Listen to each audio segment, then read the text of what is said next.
Mr. OMTZIGT, I would like to talk about your motion for a resolution, and you mentioned in this resolution that the need of some changes in Interpol system, especially on legal safeguards. So, because you underline that there's an abusive use of Interpol.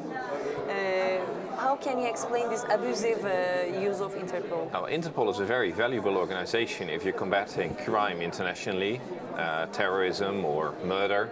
So someone commits a murder and flees abroad, then you can go as a nation, you can go to Interpol, put on a red notice, and then every other country is obliged to arrest that person.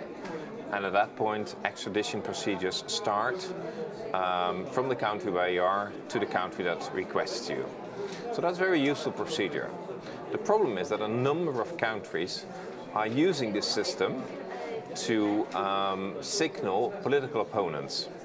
And sometimes they signal political opponents for really trivial reasons as well.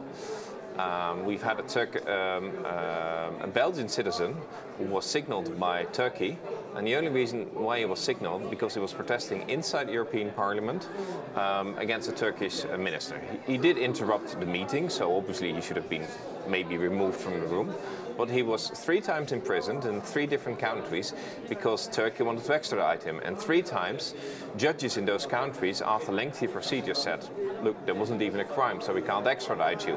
The crime, by the way, would have been in Brussels, not in Turkey, so what crime are we talking about?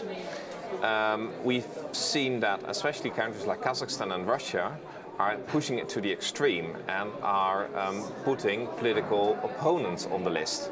Those political opponents are also taken prisoner in France or in Italy, and it takes months for these people to get free.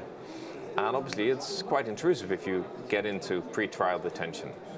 And those are the most famous cases, probably cases we don't know of.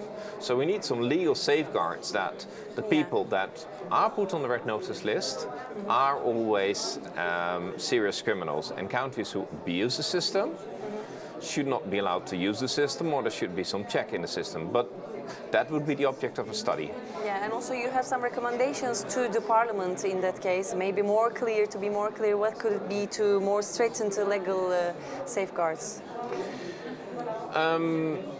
Well, we now propose to write a report, and the whole idea of the report is to hear some experts, to also invite Interpol and say, look, listen, we've run into those problems, can you tell us your part of the story? And then afterwards come up with recommendations. But these recommendations will probably include that countries that have abused the system, that those countries cannot just put people on the notice lists and then wait for procedures in another country. Countries that don't abuse the system should be able to use the system, as it obviously gives safeguards to make sure that the people who commit heavy crime, serious crimes, can be brought to justice. Okay, thank you for joining us. Thank you.